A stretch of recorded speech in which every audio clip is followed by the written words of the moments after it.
everybody, welcome to my homestead and welcome to my channel. My name is Jared. In this video, we're going to go over an update with what's going on in Israel and in the region, and then a few other things. So right here, this was kind of interesting and maybe alarming to me.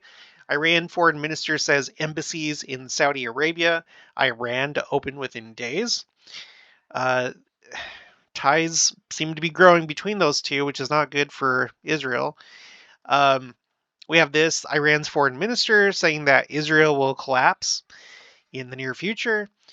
And then an Israel National Security Advisor, if Iran's uranium enrichment continues, Israel will act. Of course, that's something that we've heard for a long time, and Israel has done things in the past. Like, it's a big, long, complicated history, but you might remember that we were looking at what General Milley said, who is the chairman of the Joint Chiefs of Staff of the United States military. And he was saying that essentially Iran could, if it had the technology, complete a weapon within months. And that as far as like enriching the uranium to like weapons grade, that would only be a couple weeks. And it's been more than a couple weeks since he said that, but I don't know. And then with what's going on within Israel, if you've been watching my channel or just watching the news, that there's been all these protests against this judicial reform that they want to do, that Netanyahu and his supporters, they want to enact. Well, it turns out that there was like a counter demonstration demanding that there be an overhaul, which seems to me like it's just adding to the division within the country, but we're going to talk about that. And now, according to this article, Benjamin Netanyahu is kind of in between a rock and a hard place because just the country's really divided between those two things. So before we get into the details, here's the update on the Book of Mormon challenge. There is no update. Somehow, for some reason, nobody has reported any shares of the Book of Mormon today, which is very unusual. So I have to wonder, what, are we done with this now? Or no, we got to keep going. So I would encourage you, do this, do it however you want to do it, share it with whoever you want to share it with. I would encourage you to hit up your entire contacts list.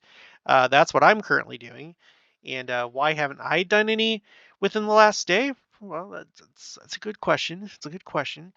But I do plan to do the entire contacts list of everyone that I know that's not a member of the church.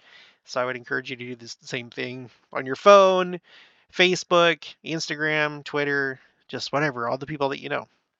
You may be the only person that can reach, the particular person that you're sharing the Book of Mormon with.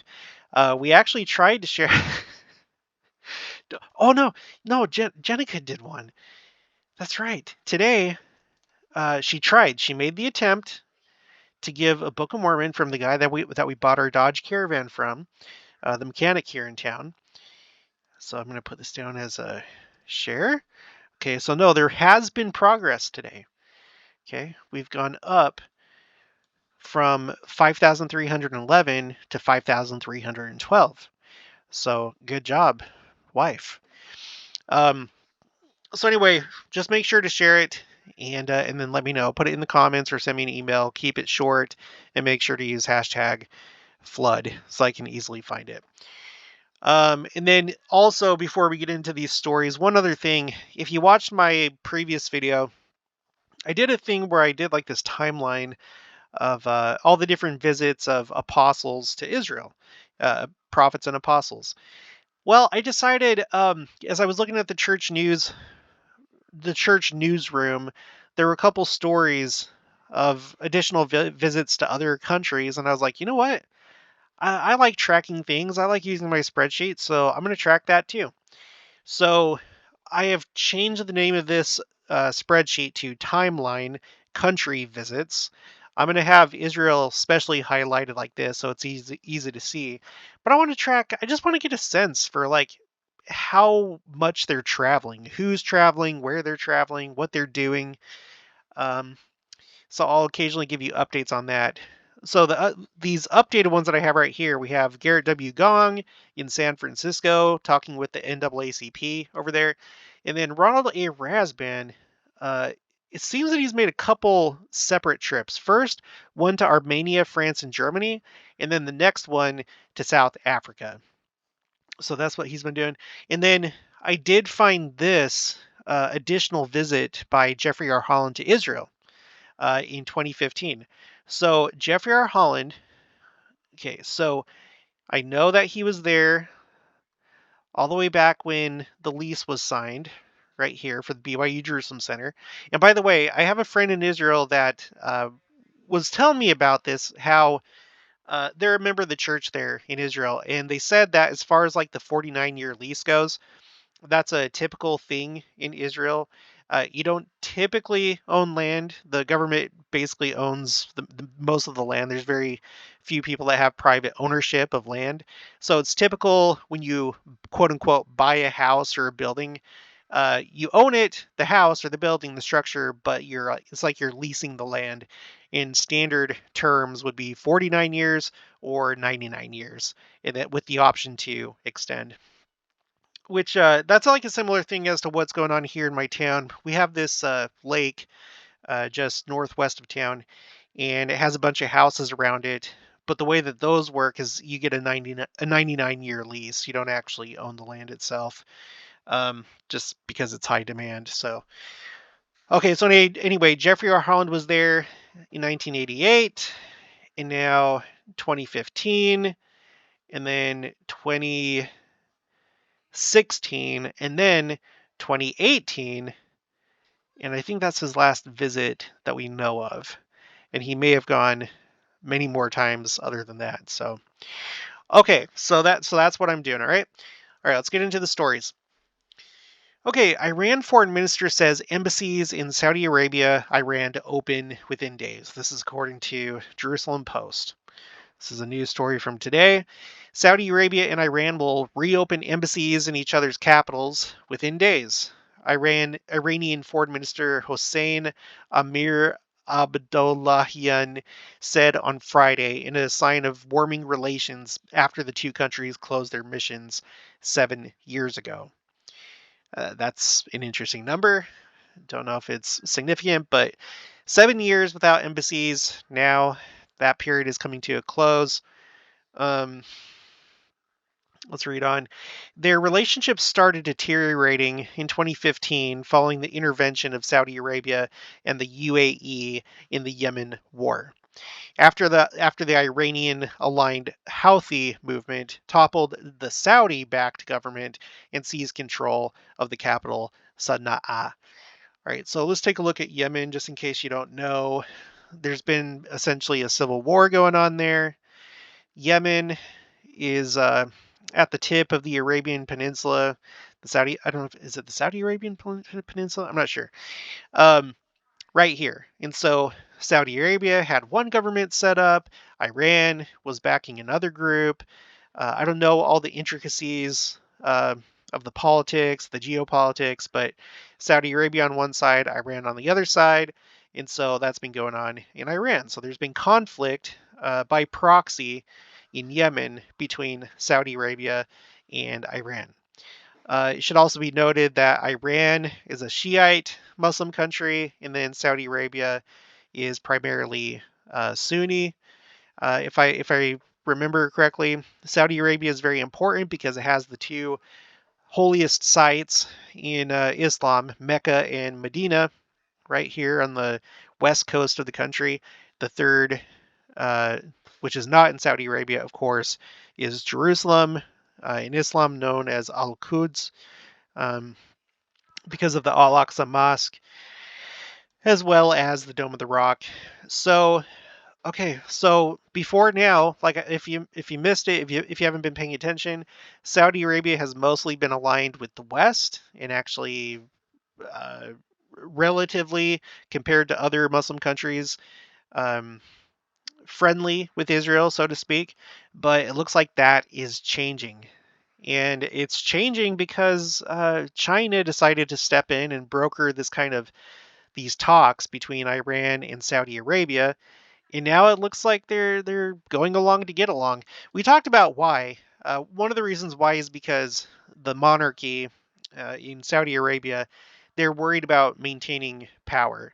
The U.S. is moving away from oil, or at least I guess that's what they project is going to happen in the future. So, whereas, Russia and China, they're still very oil-hungry countries, but also just ideologically, they're more conservative socially, and they just have, these are authoritarian governments. That's another thing. And so they just have more in common. The monarchy wants to maintain control. People in the Middle East have been unhappy, with Israel, and especially this last Passover, which overlapped with Ramadan, where Israeli police went in 2 times to the Al-Aqsa Mosque. Wait, 2 times, right? Yeah, I think 2 times. So that, fueled tensions. And so it just looks better. It looks better for those that are in the people of Saudi Arabia. They don't like Israel. So they'll be happier with the monarchy if they go against Israel. So it just makes all the sense in the world, I guess, for Saudi Arabia to switch. And right now we have kind of a weak um, influence, a weak government, so to speak, with what's going on in the United States. Just all sorts of different reasons. So if I was living in Israel, I would find this a little bit alarming that they're starting to normalize relations, or they're at least moving in that direction. Continuing, the Iranian foreign minister confirmed President Ibrahim Raisi, so that would be the Iranian president, would visit Syria in the near future, quote unquote, without providing details. The visit would be the first by an Iranian president to Syrian President Bashar al-Assad since war broke out in Syria in 2011. Now, remember, that happened because it was basically during the time of the Arab Spring, and the situation hasn't fully resolved in Syria, which borders Israel, and there's a dispute between Syria and Israel over the Golan Heights, which is like this area right here. Russia is in Syria, and they've played a hand at keeping that regime in power. The U.S. is also in Syria. There's special forces and I think other um, more like elite units that are doing things there. Because as that happened, there was that whole thing with ISIS that was going on in Syria, and to my understanding, they're basically non-existent at this point. I mean, they still are, but it's like very, very not like what it was at their height at all. Um, okay, so let's go back here. So the visit would be the first by an Iranian president to Syrian President Bashar al-Assad since war broke out in Syria 2011. With military help and economic support from both Iran and Russia, Assad was able to turn the tide of the conflict and regain control of most of his country. In Israel, National Security Advisor Tsachi Hanegbi sought to cast Iran's diplomatic outreach as a response to what he described as its failure to contend with Israeli military strikes on its assets in Syria and elsewhere. So I guess that's why. So they're like, well, Iran can't go it alone. We've been hitting their stuff in Syria, whatever. So they're trying to gang up. And then he says here, quote, Iran is in distress. That's what he told Channel 12 TV. So I don't know. Sure. Okay. I don't know. All I know is that this is, as a matter of fact, happening. Opening of the embassies. It seems like that's going to happen. And then they're growing ties between each other. Okay. Now okay. Iran's foreign minister, there's certain words I'm going to avoid here so you don't get in trouble.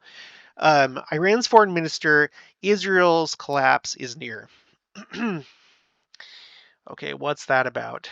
So here we have, let's look at this picture. So you have Hassan Nasrallah meets with Iranian Foreign Minister Hossein Amir Abdollahian. I'm guessing this is the foreign minister. Well, no, how do I know? I don't know. Maybe it's not. It doesn't say which one is which, but I think I've seen this guy before. I think that this is the guy that's operating out of um, Lebanon. Okay, this is very short. Highlighted some of the more important things here. Iranian Foreign Minister Hossein Amir Abdollahian on Friday visited Lebanon and met with leader Hassan Nasrallah. This is a group that operates out of there. They fire rockets at Israel, and yeah, um, that's where I think I recognize him from.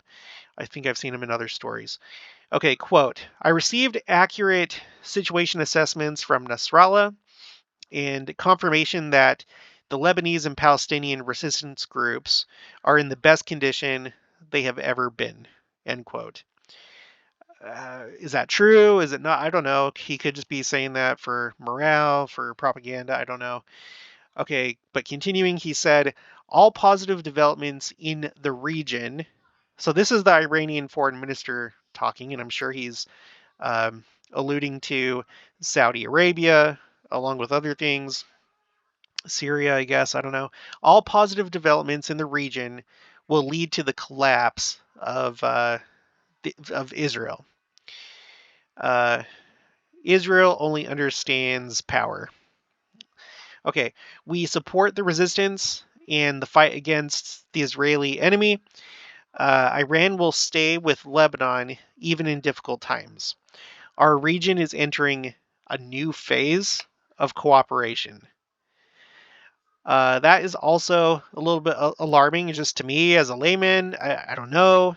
I'm not an expert in Middle Eastern affairs, but it doesn't look good. It seems like the region is starting to become more unified against Israel. And why are we even talking about this? Because the final war seems to happen that way, as an alliance between definitely those that are in the region, but in a broader sense throughout the whole world. And that's already kind of been the case with how Israel is treated by other countries in the world and the UN. But with this happening in the Middle East, it is probably bringing us closer to the final war, I would imagine. So, anyway, that's from today.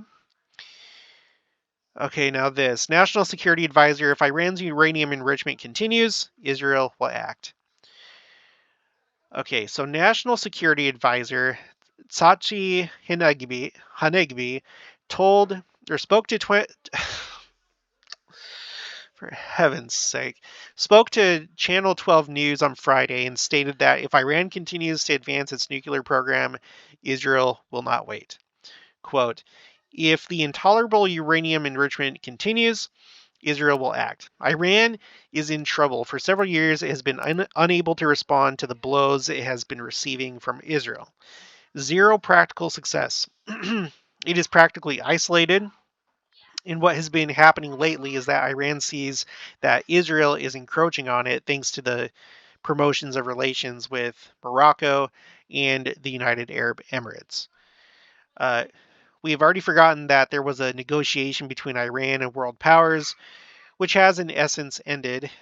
Of course, he's referring to the nuclear Iran or the Iran nuclear deal. If this negotiation does not end in an agreement that the U.S. does not act independently, which is what I believe will happen, Prime Minister Netanyahu will work, in my estimation, to destroy the nuclear facilities in Iran. If he does not do this, Israel will face an existential threat. So he thinks that the U.S. is going to act independently to stop that. I don't know how likely that is, but again, I'm no expert.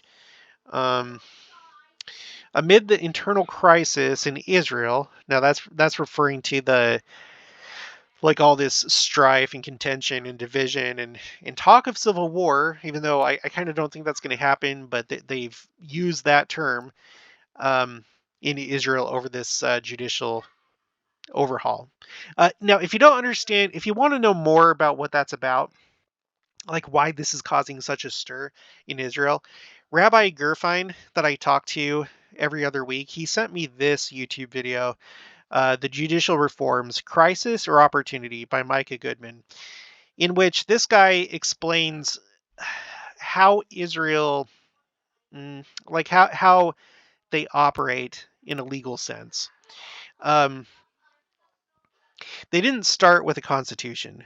I'm just going to kind of summarize what he says, but you can watch the whole thing. It's pretty enlightening. But Israel didn't start with a constitution. Their primary like legal document and doctrine is based on the Declaration of Independence. Um, what they wanted to do, because like at the time when Israel began, there were very few Jews there. And so they figured, okay, we should probably wait until some future time when many, many more Jews come here, and then we can have, we can discuss it, we can establish our country, all that stuff, and come up with a constitution. That is yet to happen. And so the way that he described it, it's as though you are playing a game, but there's no rules to the game. You don't know what the rules are. Israel, like most countries, when they start or when there's a revolution, they'll be like, okay, these are the rules to the game. They create a constitution or some code of law, and then they go according to that. Israel did it reverse. They're just like, well, we're here. Let's just start playing the game, and then we'll figure out the rules later. And so without a constitution, uh, it's there's different aspects of their government that are kind of murky, some things that are probably a little bit broken. I'm not going to get into the politics of this because I don't really care. But suffice to say, because of that, they're dealing with this, what we would describe as like a constitutional issue if this was happening in the United States. So, okay. So anyway, amid the internal crisis in Israel following the judicial reform, which is not over yet, by the way, we're going to look at that in just a second. Hanegbi said there is a real change in the assessment of the situation by the National Security Council.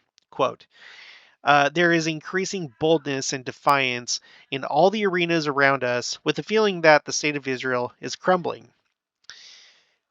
That's not how you want to be perceived. And we've gone over those stories. There have been hostile groups that have been saying, "Look, their military is falling apart in front of us. This is a perfect storm because there's like, and even the defense minister Gallant, who was not fired, he actually remained. You might remember that he kind of secretly had or he went ahead and did this like press conference and spoke out against Netanyahu and pushing forward with the judicial reform, saying that it was affecting national security. Netanyahu said he was going to be fired, but then kind of walked that back, and so he's still there. But he talked about recently how Gallant, perfect, no, multi-front war. Yeah, here we go. This is just a few days. This is 8 days ago. Gallant warns multi-front war far more likely for Israel than limited conflicts. So we're all used to like these limited conflicts in Israel, right? Let's see. List of Israeli wars. Let's go to this Wikipedia article. Wars involving Israel. You have kind of like the three big ones: the War of Independence, the Six-Day War, and the Yom Kippur War. But the rest of them, especially in recent times, have been a lot more limited and small. You have the two intifadas, which we were talking about how they wanted to try and get a third one going this year, but that has yet to happen. And then, just like these little things, Gaza War in 2014, the 2006 Lebanon War.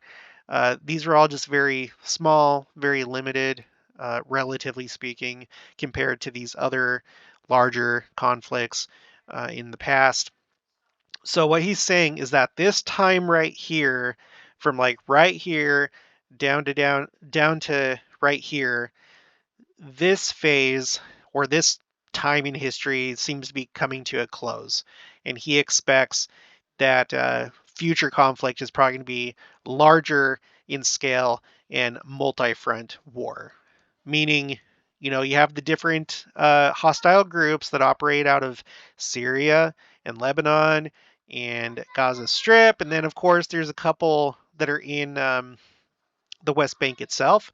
So you have all those groups. But now you also have this cooperation going on between Saudi Arabia and Iran.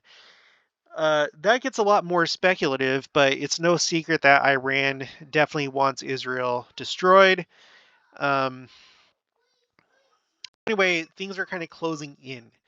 Uh, it's not like it was before, essentially. Okay, so let's go back to this.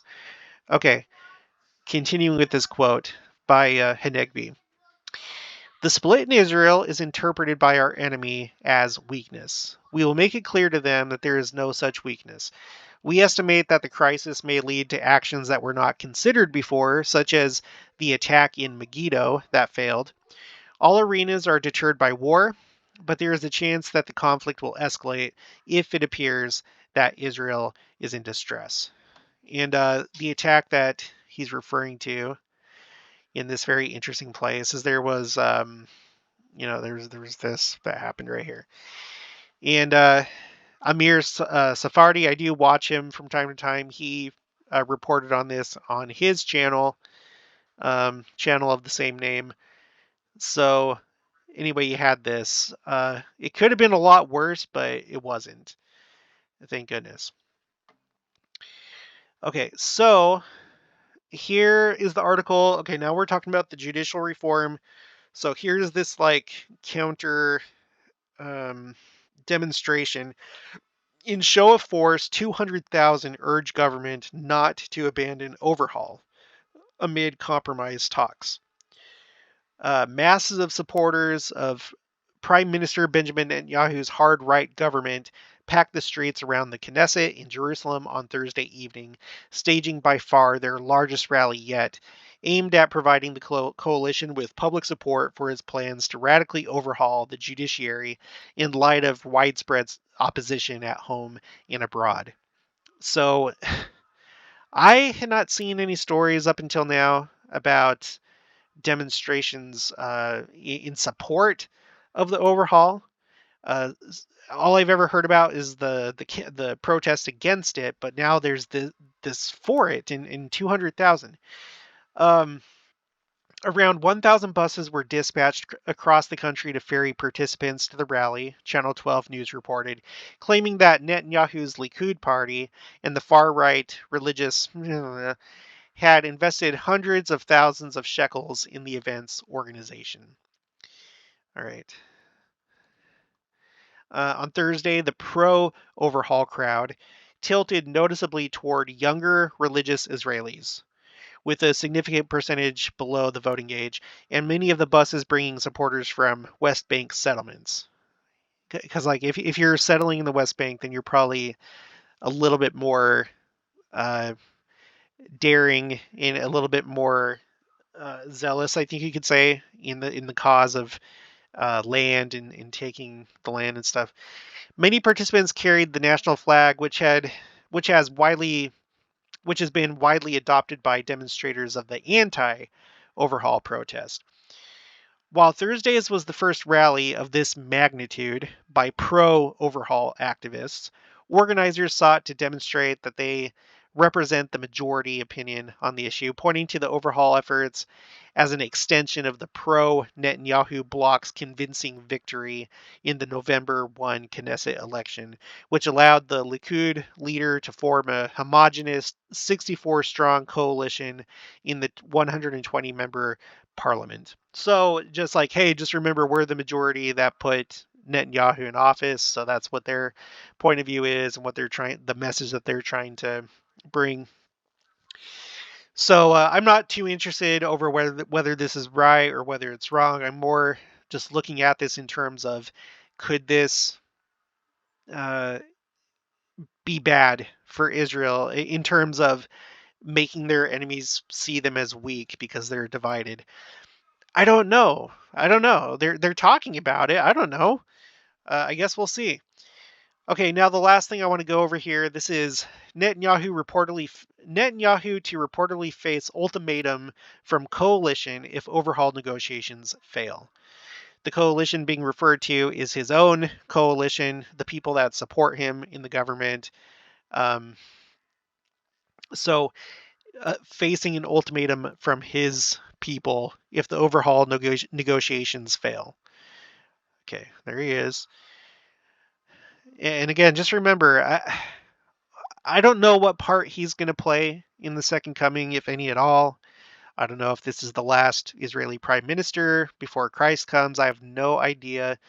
He's been kind of a big name in Israel for a while. Um, and I just want to point out that Jeffrey R. Holland and Elder Cook met with him in 2016. So it's interesting. Okay, Channel 12 on Friday cited a coalition source who said that if the negotiations with the opposition fail, the premier will face an ultimatum at the end of the Knesset's summer session from his own ruling bloc, which will threaten to abandon him if he does not advance some form of judicial shakeup. Netanyahu will then be forced to choose between his electoral base or those in Israel and abroad, warning of the overhaul's implications in the security, economic, and legal fields. Well, and before I continue, what I don't know, what I don't understand after watching this video, and I don't know if he said it. Well, yeah, I think that he was talking about. Yeah, I think he was talking about later on, because the title of his video is "Crisis or Opportunity." The opportunity being, hey, why don't maybe this will spark the desire to have like a constitutional convention and finally create a constitution for Israel. So, but I don't know why at this point they haven't done it yet. I'd imagine that maybe by, I don't know, like the early 2000s, maybe that would have been the time to do it. I don't know what's stopping that from happening, but anyway, um, okay, quote. Oh, excuse me. After yesterday's huge show of force, it'll be much more difficult for Netanyahu to quash the overhaul legislation, the source told Channel 12, referring to the crowd size at Thursday's rally, which was estimated at around 200,000. The Khan, I don't know, public broadcaster quoted a source close to Netanyahu who said he was enthusiastic about the crowd size at the Jerusalem rally, but recognizes that he'll now have to, quote unquote, give something, both to Justice Minister Yariv Levin, who has led the overhaul, and his supporters who want to see the original proposals enacted. The source speculated that Netanyahu will agree to offer, quote unquote, something by the end of July, when the Knesset next recesses. Summer sessions begin next week. Several senior officials told Channel 13 News on Friday that the coalition will not advance any of the overhaul bills until the passage of the state budget, which the ruling bloc must do by May 29th. So, you know, we're now at the end of April. Today, at the time that I'm recording this, it's April 28th. So we're at the end of April. Is the next month going to be kind of like quiet but simmering, or are they going to pass the state budget pretty soon and then go move right on to the judicial overhaul? I don't know, but the next couple weeks will be interesting to watch. Now let's take a look really quick at hebcal.com. This is where we can look at one of the places that you can look at the Jewish calendar. So coming up, we are now past Ramadan. The last day of Ramadan, if I remember right, was on the 20th of April. So it's been 8 days now. And then Passover or Pesach, that was from sundown on the 5th of April until sundown on the 13th of April. So that's done now. So the next Jewish feast day, I should put in the days of Omer. Let's do that. The Omer count. Let's see, include days of the Omer. This is the count that you do from first fruits. on the second day of Pesach until Pentecost or Shavuot. All right. There's two ways, like I've said before, there's two ways of doing first fruits. My best understanding right now is that it used to be on the Sunday following the first Sabbath during Pesach. That's how it used to be. But then at some point, the tradition changed, and now it's always on the second day of Pesach. So that's how Jews observe it right now. Of course, they don't fully observe it because it requires the temple to take the offering to, but they still do the Omer count. So the first day of the Omer was on the 7th of April. It counts up to 50. That's why it's called Pentecost, because 50. It's really 7 weeks, and then the next day is Pentecost.